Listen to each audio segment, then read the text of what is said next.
Here's the full clip. I need you to see this guy from CNN. Nice guy, smart guy. I mean, he's saying, you know, this is how I think it's going to work. I mean, I would just say, look, you can try this. Go for it, buddy. It's not going to work. It's not going to work because ultimately Americans see through it. The only thing that's going to work is you're going to have to come up with a shiny new toy to distract everyone. You're going to have to get a new candidate. Wall Street knows it, but they're trying their best. They're trying their best. And Paul Begala, who's an analyst over on CNN, he used to work on the Clinton campaign, he has a plan of attack.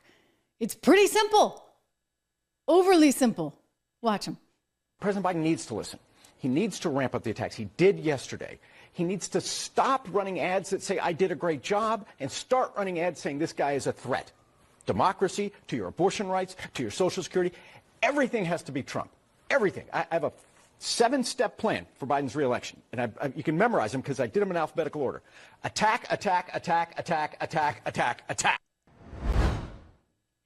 Hey, look, you don't even need to be creative, right? These days, you can just attack. I mean, and this is exactly what is happening. So the media is like on cue.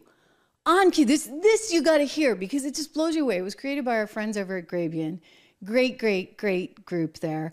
Tom Elliott runs the place, and they get all kinds of sound from all sorts of places. And sometimes they put it together. I want to give them credit because this was very creative. Let's take a listen.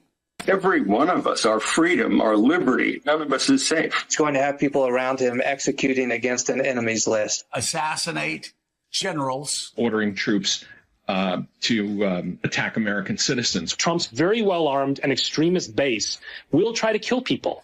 He's going to basically burn the house down. He will unravel the institutions of our democracy. Draw similarities between Mussolini and Hitler. Adolf Hitler and Benito Mussolini. Makes Donald Trump even more dangerous. Wants to take away your vote. Senate and the House are immediately going to be paralyzed. People will begin in their minds to censor themselves. They might say, well, maybe I shouldn't say this. This is the end of democracy. Yeah. I think that could be the end of our democracy. But democracy is dead if Trump is reelected. Cozy up to food.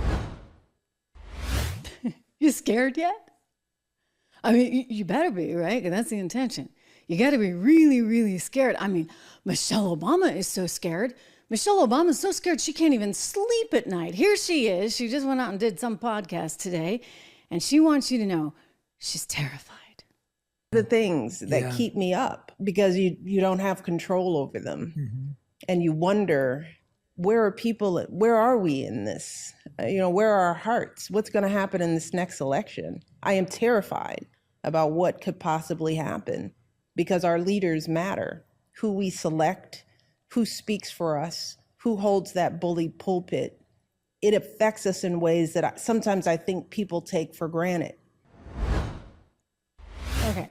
So Michelle Obama and Barack Obama are single-handedly, probably with maybe a little help from the Clintons in the background, trying to save democracy, save America, and save poor Joe Biden's you-know-what. But this is one you-know-what that can't be saved.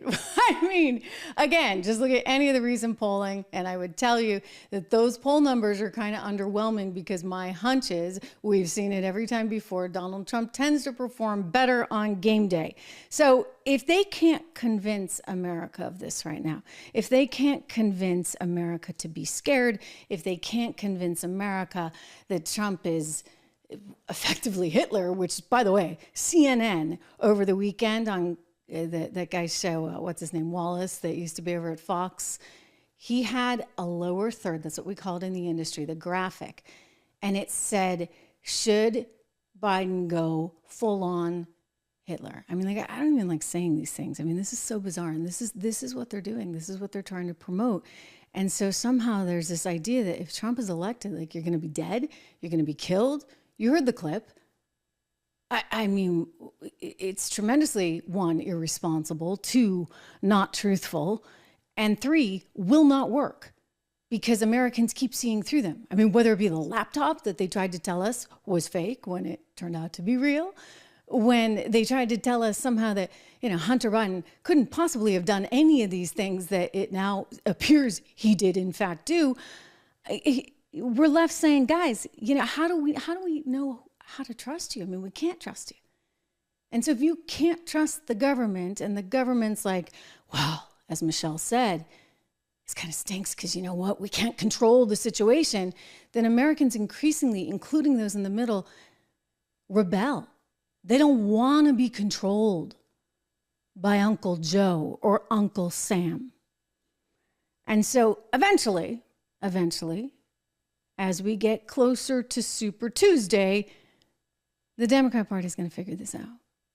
I mean, again, if I were a Democrat right now, which I am not, technically I'm just an independent. Because, hey, I look at it and say, if the Democrats could ever get their act together and actually stand for the right things, and stand for capitalism and cut taxes and stand for a strong military and all the things that we need, right? Then, hey, I'd be willing. I'm always willing. But right now, we have a Democrat Party that is so debilitated in every possible way that really is bordering, if you ask me, on being a socialist party. Well, that's a problem.